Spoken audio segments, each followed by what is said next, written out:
All right. Well, good morning, everyone. I hope everyone's doing well. Welcome back to the first Black History Nerd session for the 2024. Happy New Year. I don't know if it's too late to tell everybody Happy New Year, but we haven't seen you all this year. So 13 days from the new year, we welcome you back to Black History Nerds in the Center for K-12 Black History and Racial Literacy Education. Of course, I'm your HNIC head nerd in charge here, and I'm glad to see everyone back in 2024. For people who are new to this, here is our lovely staff of directors and graduate fellows, including myself and our assistant directors, Christina King and Brittany Jones, as well as our graduate fellows, Greg, Donovan, Daphne, and of course our wonderful undergrad student, Montana, who I don't think is on the call today, but of course you'll see Greg, Donovan, and Daphne throughout the semesters through their book clubs and all the other great things they're going to do, particularly at the Teaching Black History Conference. For those who don't know what we do, we are a research and professional development center located here at the University of Buffalo, where we focus on a lot of professional developments and research. As you know, our most enacted professional development would be our Saturday Nerd Schools, where we have one nerd session per month. Of course, during Black History Month, we'll have a nerd session each Saturday, and then we'll go back to our once a month format. We have our Research and Race series that will happen in April, our book clubs, as well as our Teaching Black History Conference. Just to remind everyone that our first book club of the year began last Saturday. With Daphne, we had an outstanding number of people who registered, over 60, and I believe we had 30 in person for that first session. Daphne, you want to say something real quick about the book club? Absolutely. If you have any interest in how Black girls are criminalized and pushed out of schools, please join us. Even if you don't have the book, join for the community, the conversation. We have a great time. And Dr. King, you don't know this, but we actually almost stood an hour over our meeting time because the conversation was just so good and therapeutic. So please join us. I'm going to drop that link in the chat now. Thank you, Daphne. Thank you, Daphne. Please join us and learn. But as Daphne said, the community of learners that are there is valuable, very valuable. Um, our next Black History Nerd session is going to be on February 3rd with Dr. Daryl Scott, one of our OGs. All right. So he'll talk about Carter G. Woodson writing Black history into American culture. Of course, you can go on our webpage and register for that session on February 3rd from 11 to 12. We are almost close to beginning our micro-credential program, which will help us credential people who are teaching Black history and ethnic studies and different type of racial classes in K-12 schools. So hopefully in the next few weeks, I'll be able to officially say we're ready to start and that you can start registering for those particular classes. Cost is going to be around $1,500 for a year class. If you have more than 10 people in your school district that will participate, the cost will be $1,200 to start talking to your coordinators and curriculum assistant superintendents about this opportunity. And of course, our granddaddy of them all, the 2024 Teaching Black History Conference theme this year is Black to the Future, Afrofuturism as Black History. We're almost ready for registration. Registration will open up next week. So we'll probably have some information in Daphne's book club, as well as the next Black History Nerd, which is on February 3rd. For those who are interested in submitting proposals to present at the conference, that will be next week as well. So you'll be able to write a short 300 to 500 word abstract about what you're planning to do. And we're looking forward to having all wonderful ideas for the conference. One of our keynotes are confirmed. Dr. Stephanie Tolliver will put her website link in the chat there. But she has been the first person to say yes, she's going to come and handle business for us and bless us with knowledge and stuff like that. So we're very excited to have her, and we'll have some more announcements as we move forward. Our featured resource for today would be Afrofuturism, a history of Black futures. For those in the DC area, the National Museum for African American History and Culture. I'm not 100% sure if it's still going on. I think it's still going on, but they had an exhibit on Afrofuturism, and this is one of their books that they said would be a really good resource for everyone. So we will drop that link into the chat for you all to look up, hopefully buy, check out, and all that good stuff there. All right, and our social medias. We have a new Instagram account, and then of course our Facebook account. I'm going to try to put most of our information, other than the emails, if you're on our listserv, on our social media accounts. So, of course, join our Facebook page as well as join our Instagram page, and those links will be placed in the chat as well. And don't worry, usually I send an email to everyone with the chat transcripts as well, just in case you miss some of the stuff. Our featured reading today is from Dr. TANKSLEY, AI technology threatens educational equity for marginalized students. So we'll drop that link as well for you to read more about those things. So,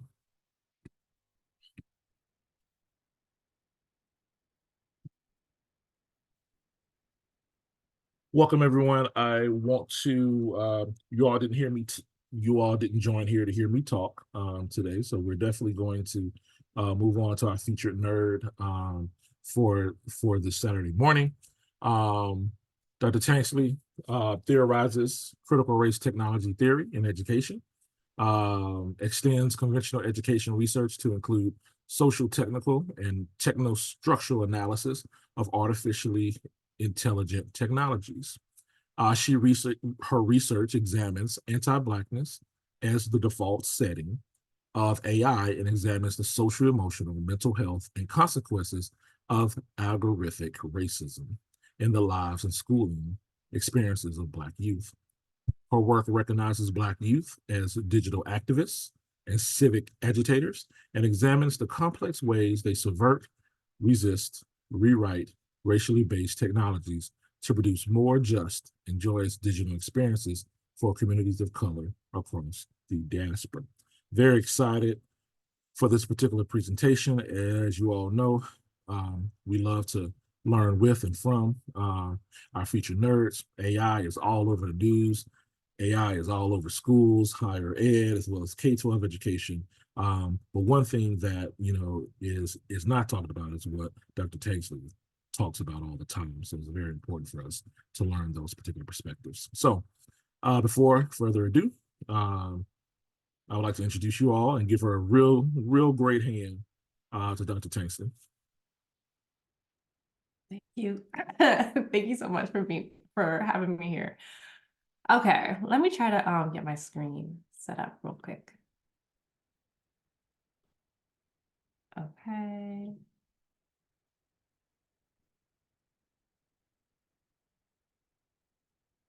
All right, is this good? Okay.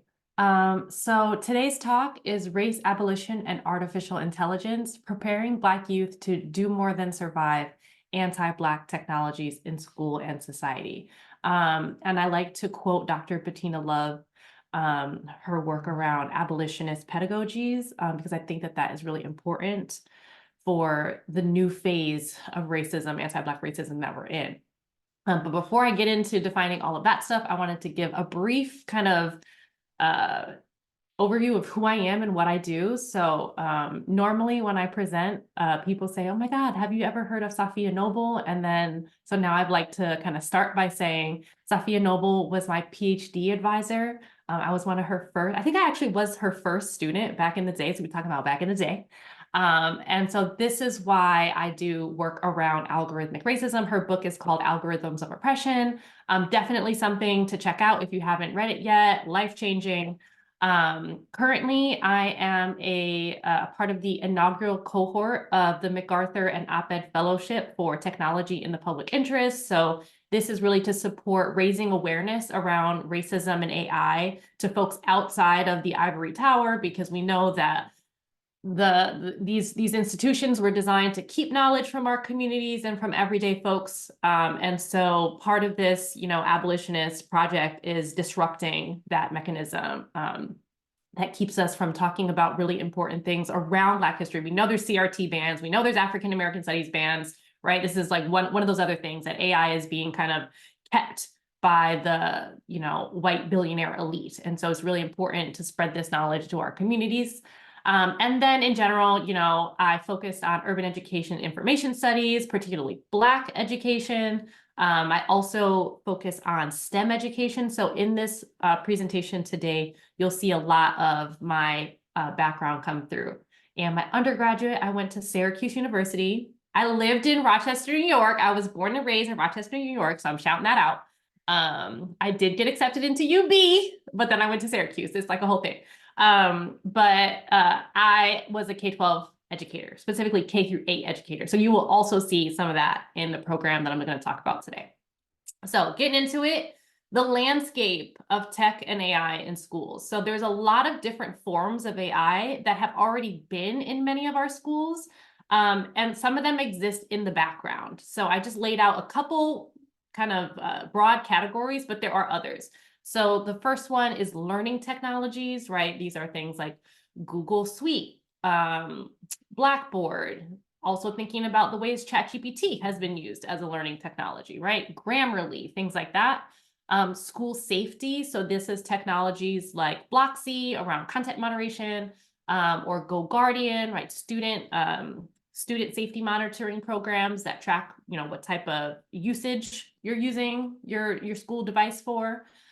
Predictive analytics. So this is systems that use data on students to determine which students are at risk or who need academic support, or who might be a future behavioral problem based on past data. And then classroom management. The most popular app in this one, I think, is probably Class Dojo, which a lot of folks have used over the past few years. And so I have found across my work that although AI has existed in our schools before the onset of ChatGPT, that ChatGPT actually kind of broke open a space for us to talk more openly and rigorously about the systems that mediate Black children's lives and schooling experiences. So why do we need to pay attention to race, racism, and AI, right? And there's a couple myths about AI that you will probably be, well aware of, but also hear about whenever you hear Elon Musk, right, or Sam Altman talking about AI. And one I didn't even put on here is actually that AI is sentient and it's going to kill us. And that's definitely a myth. That's not the conversation for today's lesson, but that's an important thing that I teach my students, because one of their major feelings about AI is they're terrified of it, right? So one of the outcomes of this class is them learning that AI is actually just a tool, and that a lot of that hype is about white male egos, billionaire egos, economic structures, all kinds of, again, not today's presentation. But some of the important myths to really think about: technology is inherently neutral, right? This is what we're told at least since I was a kid. Technology is inherently neutral, and its results are objective, trustworthy, and valid. And because technology is neutral, it can be trusted to make unbiased decisions better than humans, right? Or educators can.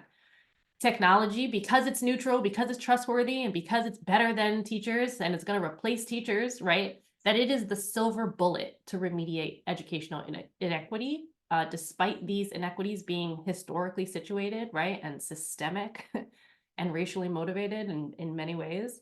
And lastly, that if there are racist outputs or disparities in tech, that they're actually just glitches, they're harmless, and they're unforeseeable and unavoidable, right? And these are all myths of white supremacy, because, as I mentioned earlier, we have phases, right, of racism, anti-Black racism, that update right? And so we had slavery and the plantation economy, and then it was updated to be, Jim Crow, and then we have Michelle Alexander coining the new Jim Crow, right? Mass incarceration after the civil rights movement. I'm sorry, the new Jim Crow, and then we also have after the civil rights movement, the shift into colorblind, right? Race evasive racism, post-racialism, and now the era that we're in, Dr. Ruha Benjamin calls the new Jim Code, right? Technology being the apparatus of white supremacy and anti-Black racism. So to give an idea of how technology is exacerbating educational inequity for Black students, I've given 3 examples, but across the work that I do, I give a lot of other examples. So if you're interested in that work, I cite a lot of them in the article that Dr. King just shared. But first, anti-cheating software. So one of the famous cases is around Proctorio. This came up in the pandemic where people were worried about cheating, right? Everybody was online, people were taking tests online. They said, okay, if we're all online, folks are going to cheat. So we're going to use AI, right, to track to determine if students are cheating. And one of the first mechanisms in this tiered kind of remote proctoring program is that students have to enter into it's like a virtual space, and there's facial detection AI that determines that there is a person, a human being sitting in front of the camera, right? And according to Proctorio's website, this facial detection program can differentiate between a human face, and a lifeless object. But more times than not, it was unable to differentiate Black faces from lifeless objects, right? And so we can see here that the dehumanization of Black bodies, right? Black people being rendered as property, as chattel, has been algorithmically updated, right? And so a lot of the facial detection systems that these AI technologies use, actually, I think the number is like they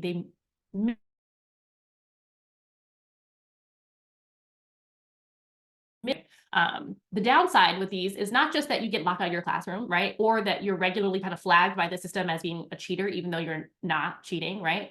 But also many of these softwares are embedded into law enforcement, right?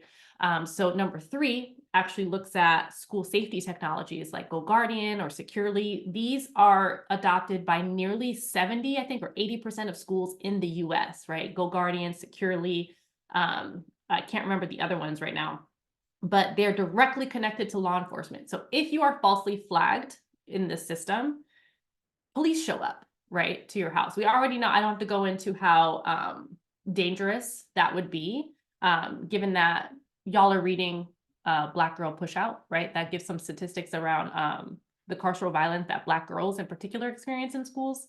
But one of the statistics being that Black children are 6 times more likely to die from encounters with police. And so we already know that they're experiencing the school to prison nexus and carceral violence in schools at incredibly high rates. So we don't need additional systems that are considered more trustworthy, flagging them, falsely flagging them, right, as criminals. And in particular for the school safety technologies, they're getting flagged for speaking in African-American vernacular because African-American vernacular English is coded into the system as being inappropriate. Searching up Black content, right? School content moderation systems often flag Google searches for Black man, Black history. Those things are flagged, right? So when we think about how dangerous these systems are, and they're often not audited for concerns around, these concerns I'm bringing up around racial inequity, that our students are kind of really vulnerable to additional harms. And then finally, predictive analytics. These are the systems that are already saying what schools have been saying about Black children for a long time, right? Black children are disproportionately identified as at risk for future dropout and future behavioral problems. And they have found that when they actually audited the data, that the system was wrong a majority of the time, that actually those students did not end up dropping out or being pushed out, and they did not end up being future problems. But when the system flagged them as such, we had a self-fulfilling prophecy happen, right? They got more surveillance. They were more likely to be stopped by school resource officers or called into the principal's office because they were coded, right, labeled as problems. And so just kind of historically, I want to situate AI into a context that many of us are familiar with. Dr. Ruha Benjamin says that Black death and anti-Black racism exists as the default setting and organizing logic of technology because they are the default setting and organizing logic of the US, right? And so I just shared a couple pictures from, the neighborhoods that I grew up in and that I navigate to show how oftentimes our relationship, the anticipated relationship between Black folks and technology, right, that big tech has always wanted us to have, is one of coercion, containment, right, and extraction. So this picture on the bottom left is actually Inglewood, California, and in the background is the oil rigs, right? For those of you who are unfamiliar with California, Inglewood is one of our communities that is predominantly Black and brown. And so it's no surprise that the oil rigs, right, are right there, and we have pollution and we have all kinds of things like that.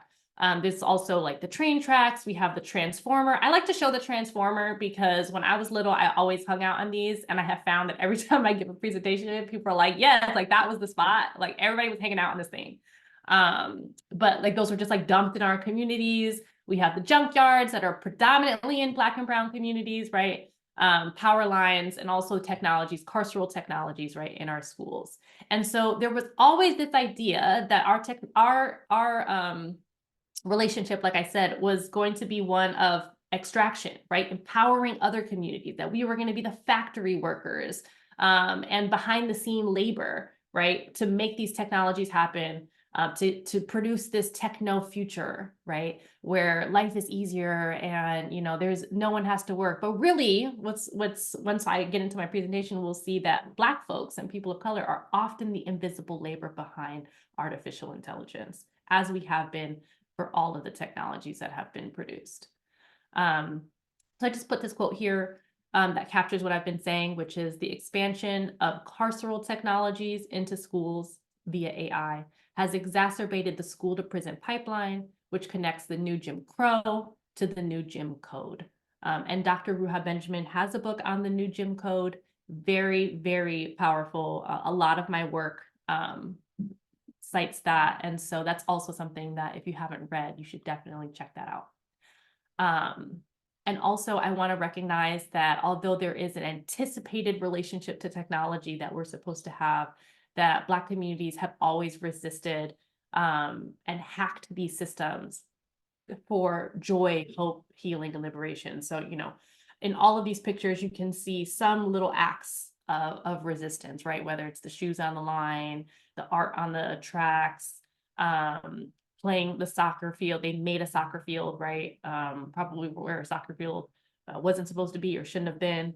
So just keeping in mind, there's always this like fugitivity and resistance that we engage in. And so when I think about hacking, particularly in a computer science setting, I think about Ruha Benjamin, and she says, to hack a system, one needs an in-depth understanding of how it works, its strengths and its weaknesses, and a vision of how to make it better, to make it do something it wasn't meant to do, right? And she also talks about the etymology of the word abolition. And she says that abolition has two like Latin words, and it's abolere and olere.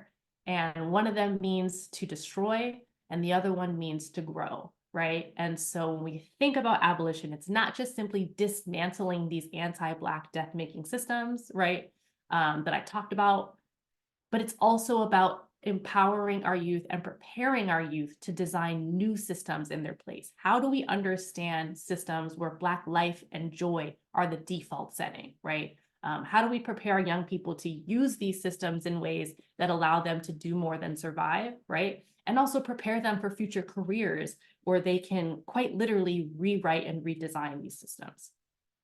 So I designed a summer program at UCLA. We finished our third year. This summer, this is a picture with us and Ruha Benjamin, who showed up and surprised us. So this was like a peak career moment for me, I think. But this program focuses on, it's a college-going program. It's Black students here in Los Angeles that are juniors. They're in their junior year summer, rising seniors. So they're like 16, 17, 18 years old. And they take my course, which is basically a social science entry point into AI, right? So it's very kind of, you don't have to have any STEM background to do these lessons. And honestly, by the end of it, because it's rooted in Black studies and social justice and women and gender studies, the students normally have a great time. And every summer by the end, they say things like, I didn't even think that this was STEM. This doesn't even feel like STEM, because STEM is normally violent or, race neutral or, unrelated to anything that I care about. But this is something, this actually is, if STEM was like this, I would pursue STEM. And actually this summer, they said, if STEM was like this, I would be a computer scientist. And so this is why work like this, I think, is so important. Okay, so now I'm just kind of gonna show y'all different lessons, because hopefully you can, implement some of these in your own classrooms. The curriculum for this course will probably be out, published by next year. In the meantime, I do have articles that talk a lot about what I did in the class.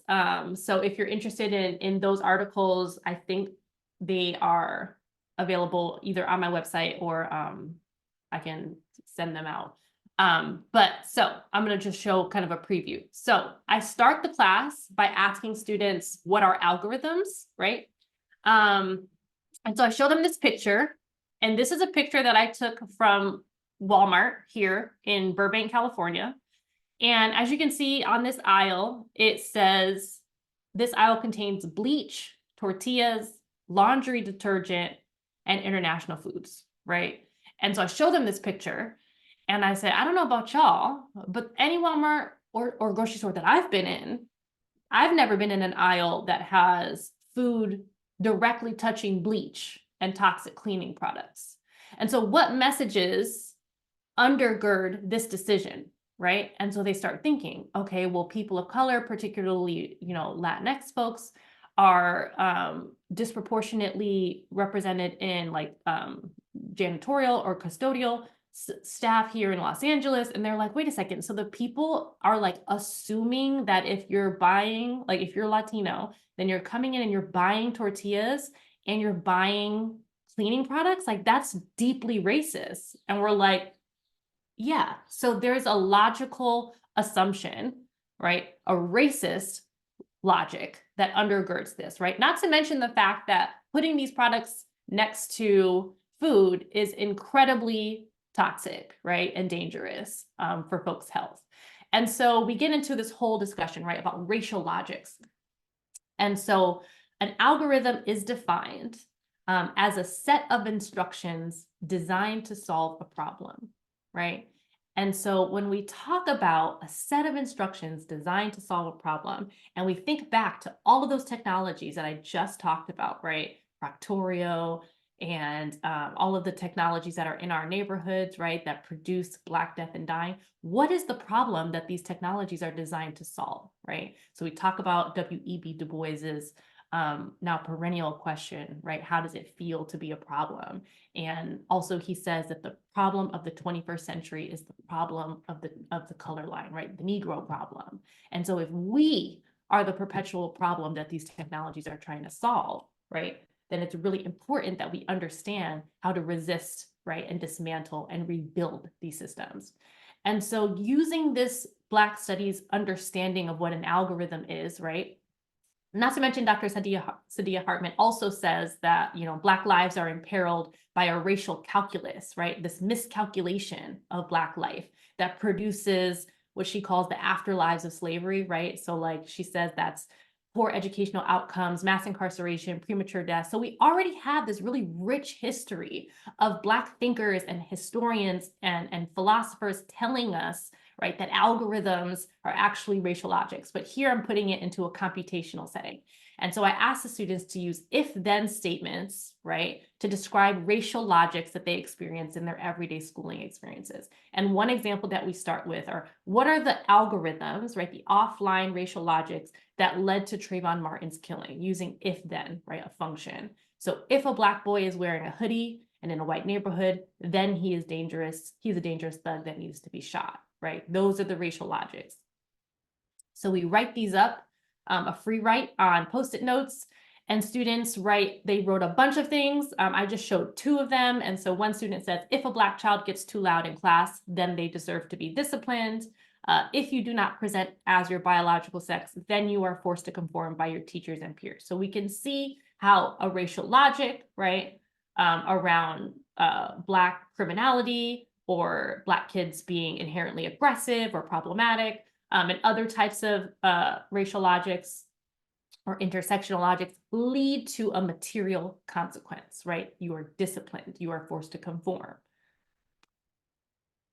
After this activity, another one we do is we talk about a real life instance from several years ago where a young Black boy uploads pictures and Google's image recognition system tags his friend, his Black female friend, as a gorilla. And you can see this on the left-hand side, right? And so he posts it on social media and he's like, what's going on? You know, how is she being tagged as a gorilla? And then he runs his own kind of experiment. He uploads the picture a bunch of times, and all of the times, you know, she's tagged as a gorilla. And so we use this as a case study. What happened? How does this occur in neutral technology that is supposedly better at tasks, right, at human intelligence than we are? So we start by doing a Google search, right? This is a really easy activity. These are images from the ones in this presentation. These first 2 are from the first time I did this. Google changes its algorithms. So it's important to nuance these every time. So the very first time we did this a couple years ago, we did 3 white teenagers and these were the image results. And then we did 3 Black teenagers and these were the image results, right? And so we talked about the patterns and the logics behind these. This year, students also did professional, right? Unprofessional, surgeon, janitor, all kinds of things. And they explored what are the patterns, who's there, who's not there, right? After that, we did an activity. Also, this is free and available online. We curated our own data sets, right? So we talked about how oftentimes when images are tagged that way, right, it's because in the data set, there are biases, right? Often this can happen in a variety of ways. One way is that there is an underrepresentation, right, of a desired image. So maybe in surgeon, right, there's an overrepresentation of images of white men as surgeons. And when they typed in janitor, right, in that data set, there's an overrepresentation of actually Black men in that particular data set. And there's also issues where data for AI is tagged by human data laborers. And so oftentimes things can be tagged incorrectly, right? Anyways, so this is one kind of view of how bias gets embedded into these systems. And so we use teachable machines to create our own data set. And so on the left, you can kind of see that you can make 2 data sets. You can do the first one of pictures of dogs, and you literally just go on Google or in your phone and you just put pictures of dogs, right? If you want to do pictures of dogs, you can do literally anything. And then in the second one, maybe you do pictures of cats. And then you train the model, and then the AI will determine any new picture you show, right? If it's a cat or if it's a dog. And so the students did this experiment, but they actually recoded their Google results to represent what they wanted the Google results to be, right? So professional hair, they picked natural styles, they picked people who represented a range of skin colors. They made sure to represent queer folks, people with disabilities, et cetera, right? Tattoos, to disrupt this narrative. They also trained the model. And so with this feature, you can actually, if you want to, you can have the camera look at you and determine if you match, like which ones you match, which data set you match. And students kind of played around with it. And in this one, I think they were doing like attractive, you know, they did like a fun one. It was like attractive versus like, you know, not attractive. And of course, the way he coded it, it comes up as attractive, and the kids had a lot of fun with that. But it's also important to just like let them play around with these tools, right? Another lesson we did was race and robots. So we had a little robot here. Its name is Moxie. And I talked about the history of robots with students, right? And so this came up from a couple of reasons. One, we keep seeing these bots in California, particularly in LA, these little serve bots. They're called serve bots. They're delivery bots. They're like everywhere. And on UCLA campus, they're also there delivering students food. And so a couple of things happened. One, students noticed that the bots have people of color names on them, right? And they were kind of like, it's kind of crazy because every time we see a bot, it has a name like Brianna or DeMarcus, right? And like, why are all the bots with people of color names? There's a variety of reasons that could happen. But this sparked a really interesting conversation where I told them the history of robots, right? And so the name robot, the etymology of the term is robota, which I believe is like Slavic, but it means slave, right? And so one of the first robots in the US was premiered in like a 1930, I think, science fair. And this is the picture of the robot. And not surprisingly, it's modeled after a Black man, right? And so this robot, whose name was Rostus, has three names. It was Rostus the mechanical man, Rostus the mechanical Negro, Rostus the mechanical slave, right? And so here we have this really clear history of who is supposed to be the anatomical machine, right? Not to mention we have this also history of the John Henry folklore, right? The man versus the machine. There's always been this understanding in the US context of a relationship between Black bodies and machinery, right? Because of chattel slavery.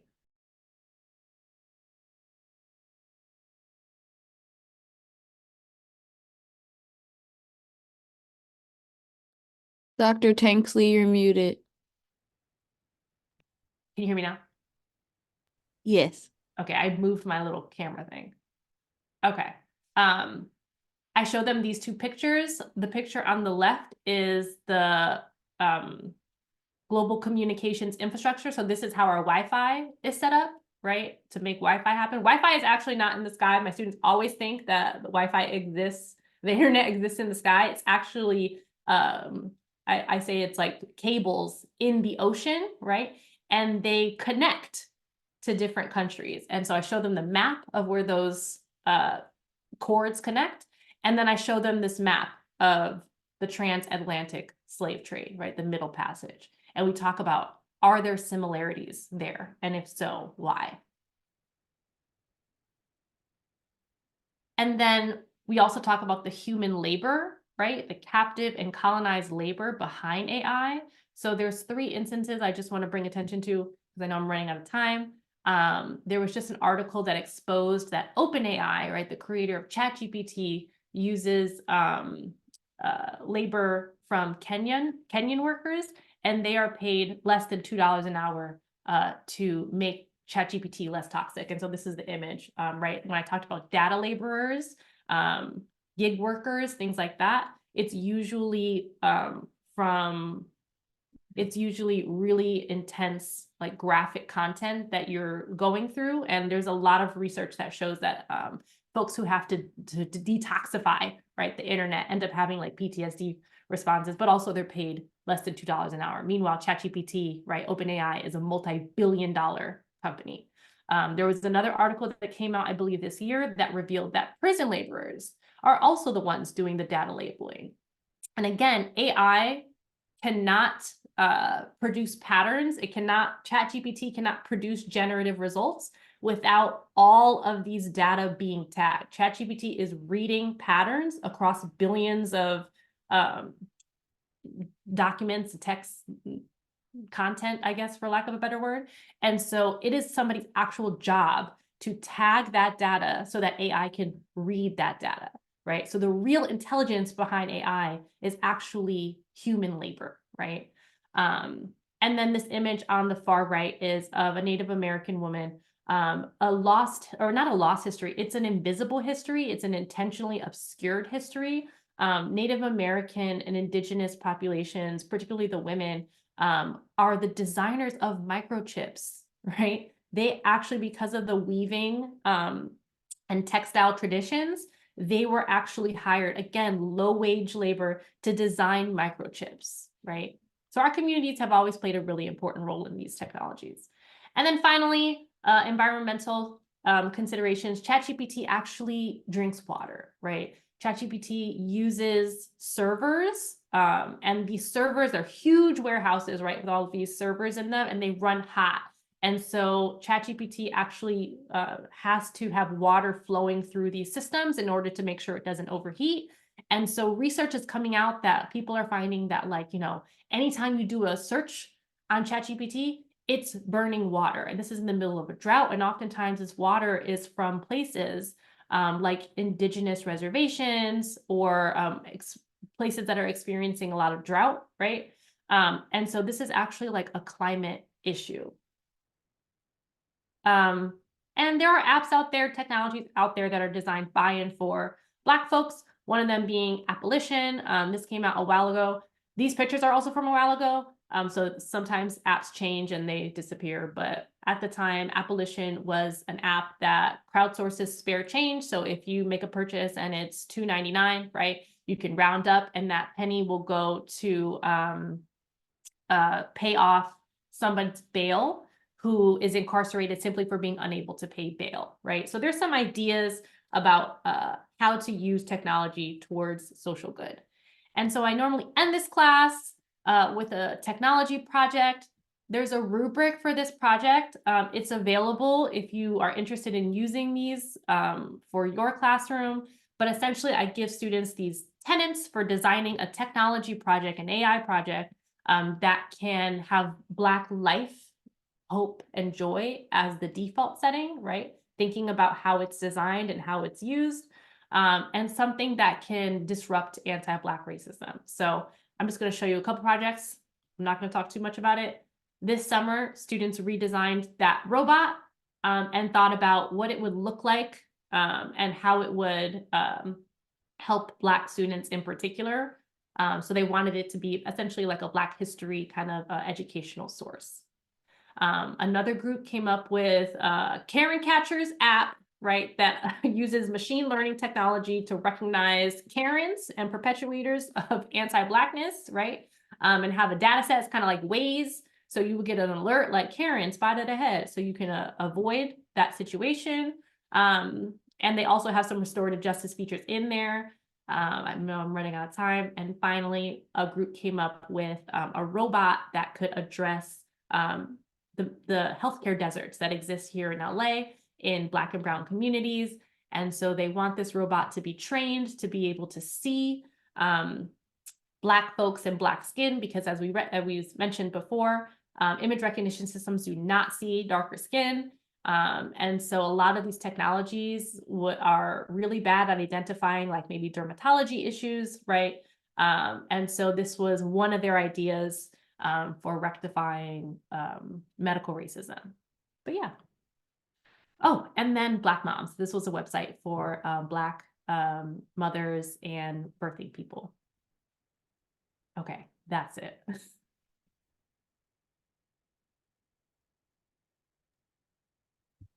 All right, all right. Thank you, thank you, thank you. Let me change the view here to gallery for everyone. Everyone gives her a hand here. Hand for this wonderful presentation. I see that the chat was on fire, agreeing and adding new resources and various different things to the conversation. So we do have some time for some questions and answering. So let's do this. Let's, Donovan and Daphne, can y'all scour the chat to see if there were any questions? Greg, can you go back and put important links back up for people who were a little bit late or missed some links so we can update that? And let's see, any questions or concerns, you can unmute and ask your question, or you can raise your hand, or you can put a question in the chat. Yes, Ms. Barber, go ahead. You're on mute.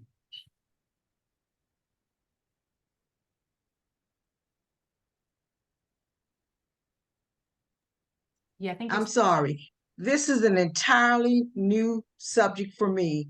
what can we do as older citizens involved with young people to push this forward? Because is there something that we can learn, we can do at this point so that we can help those coming along? Because a lot of children are going to fall through the cracks, even on this, as everything else. So I'll mute myself. So one thing that it seems like a lot of folks are having young people just do ChatGPT, like ask ChatGPT a question.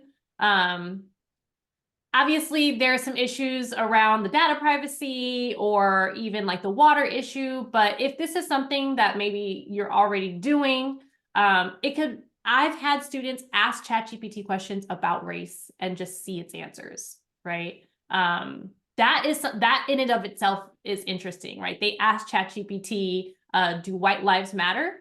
And it gave an answer about all lives matter. And then they said, do Black lives matter? And it said something very different, right? And they were like, what? And so just that shows that technology is biased. So that's one easy thing.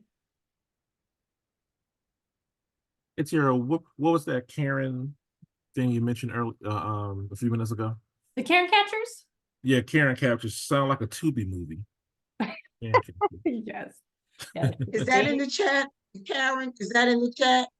That is one of the students' they made that technology for their presentation, which was hilarious. Can someone get Jordan Peele to make that his next film? Yes, the Karen catchers. I see where Jose posed a question in the chat. If you want to go ahead and unmute.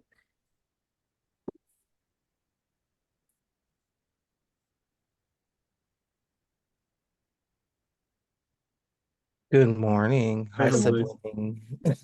Hey, Fred. I wasn't planning on it's a Saturday morning, y'all. I haven't even done my hair. Like, I was not planning on meeting, but I'll do it for my sibling, Dr. TANKSLEY.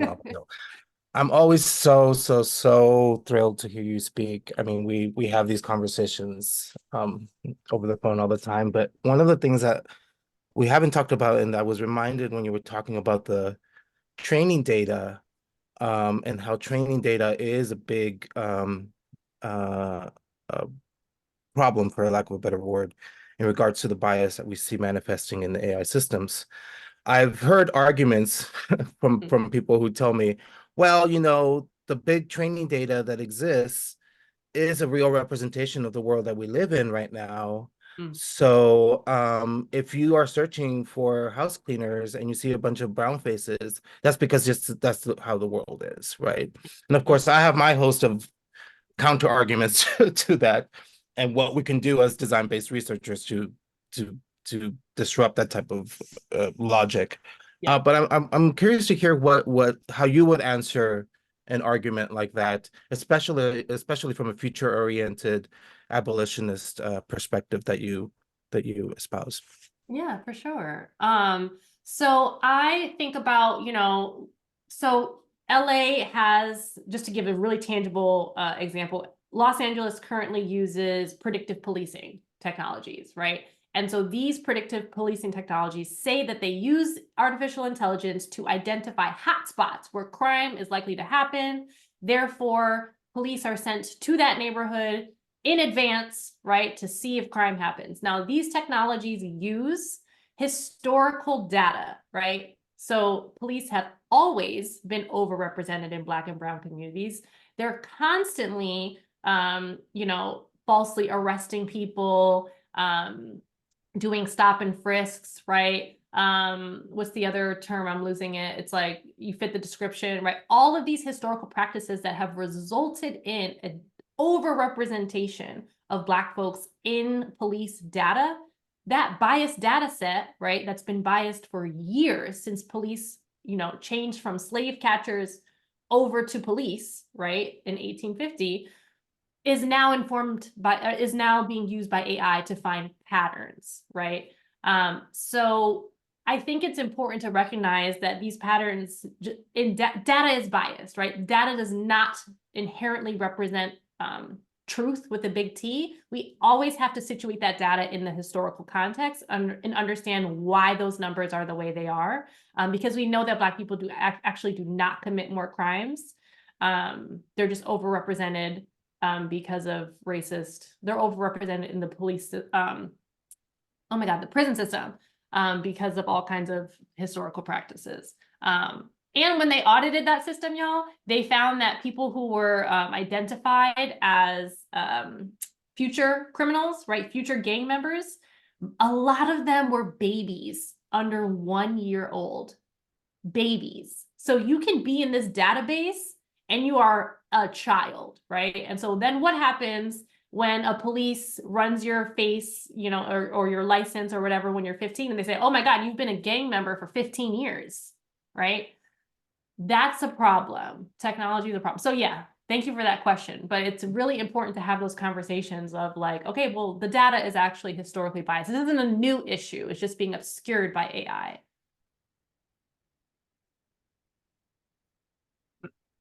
Any other questions? There were a few in the chat I saw popped up.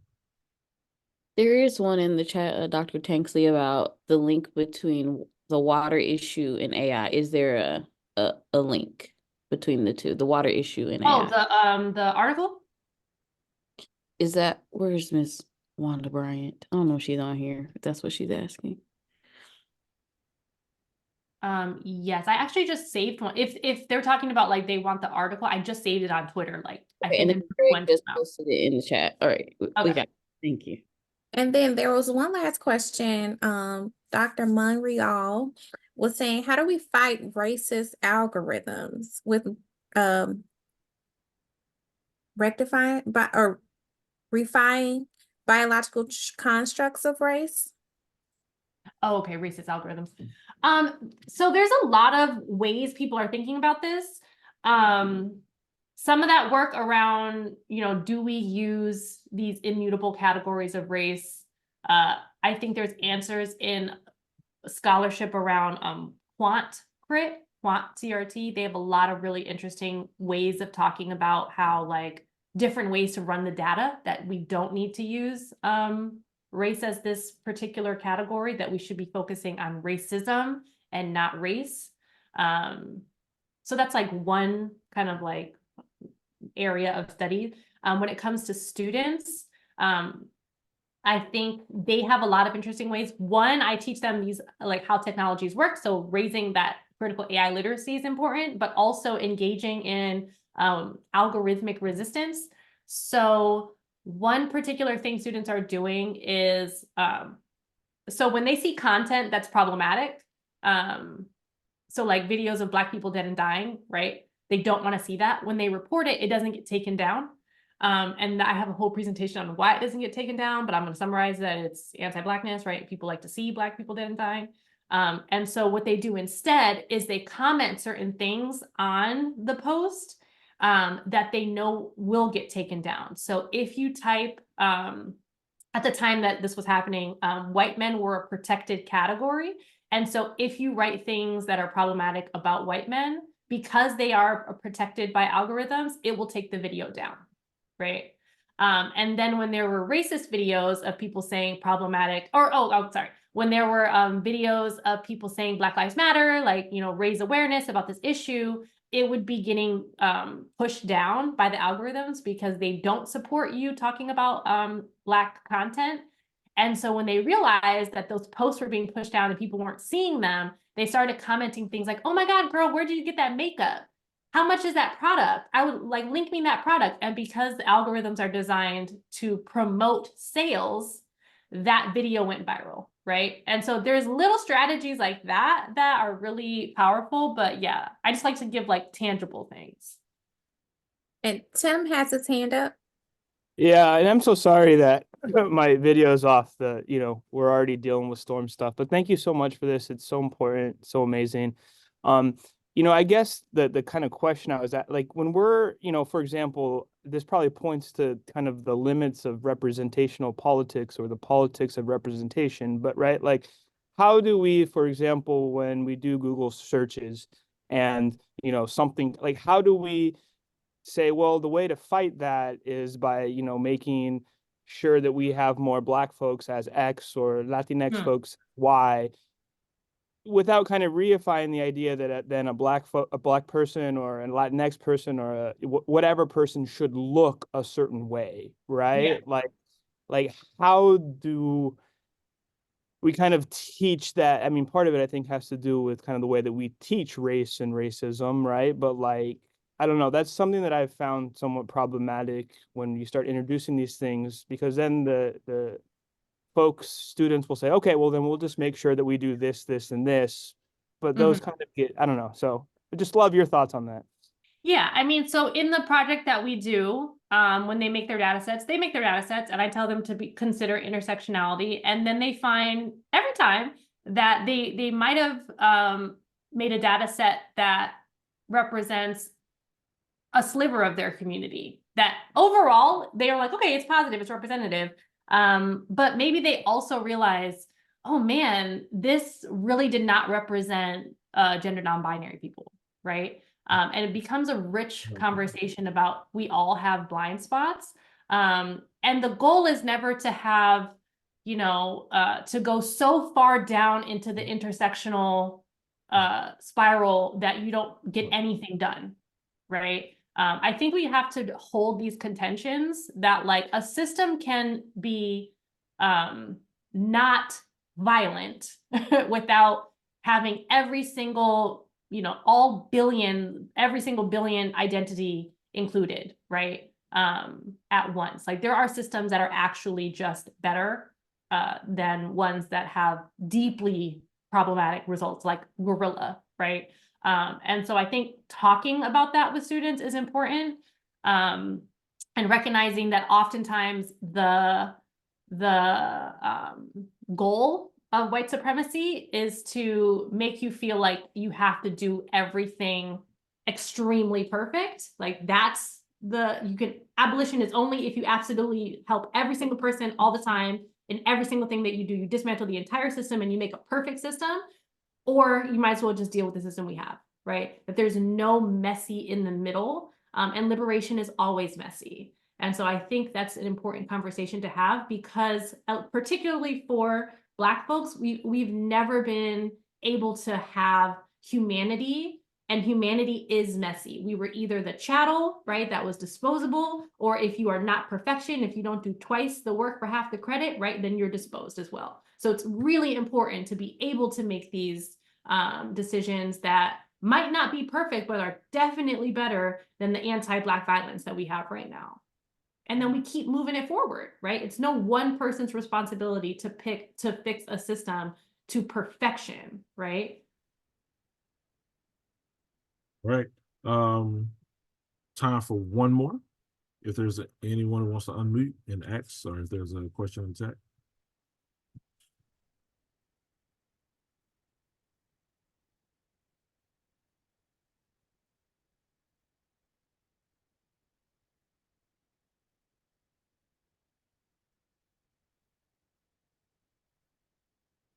Yeah, it seems like there's a basic question here. Are you hopeful? I am. I think about critical hope, audacious hope. My grandmother grew up in the South, in rural Georgia. And so she grew up as a sharecropper on that plantation that her grandparents were enslaved on. She always talks about how our ancestors had, you know, bold and audacious hope, reckless hope, right? That there was no reason to believe that the plantation economy was going to go away, that the plantation structure would be dismantled. And yet they still every day fought against it, for hopes that their, you know, 7 generations down, perhaps, that their kids would experience liberation. And so I think about that. I'm really rooted in that I'm going to continue to fight for this, because our communities have always pushed the needle. We've always figured out how to continue to survive, and find joy and find liberation and coalition build. And I think that knowledge is power, right? The more we teach our young people about this and each other about this, the better things will be. Great. All right, y'all. Let's give her another hand for this wonderful presentation and wonderful Q&A session. read the comments, Doc, man, they saying, you know, they love you need to run for presidency, all that stuff. They saying, hey man, we need you in the society, very proud of you, hey, you know, all that stuff. So I'll make sure I send all that to you and stuff like that. They're big upping you, all that good stuff. And yes, very big up her so much for waking up all early on the West Coast. Ooh, yes. All right. Happy to have my coffee. All right. Ladies and gentlemen, book club is what time, Daphne? It begins at 12:30. All right. Book club begins at 12:30. So if you're doing book club, you know, make sure you come back in about 25 minutes for Daphne's session. Also, our next Black History Nerds is February 3rd with Dr. Daryl Michael Scott from Morgan State University. I hope to see you all then. Then look out for our special edition in Education Week for Black History Month, as we do all the time. We've been doing this for the past 4 years. And also, I did forget to tell you all that Dr. TANKSLEY is inducted into the inaugural cohort of the Public Voices in Technology Fellowship by the MacArthur Foundation. So that's big ups to you. You're doing some great things. I followed you on X, Twitter, all that good stuff. I said, you know what? I need to contact this sister and see what was all this about. And I'm gonna tell more people to, you know, contact you and learn from you and all that good stuff. So, all right, good people. Oh, you have anything else to say? No, I'm just saying thank you for having me. This was a good time. Oh yeah, no problem. All right, good people. Thank See you y'all so a much, little Dr. bit later. Tanksley. Thank you. You all have a wonderful weekend. If you're in this ugly weather, please be safe, stay inside.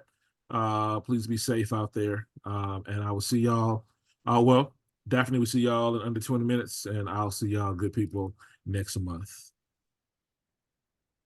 There's snow outside. Okay, Jose. All right. These West Coast people, boy, I tell you, boy. I tell you, these West Coast people.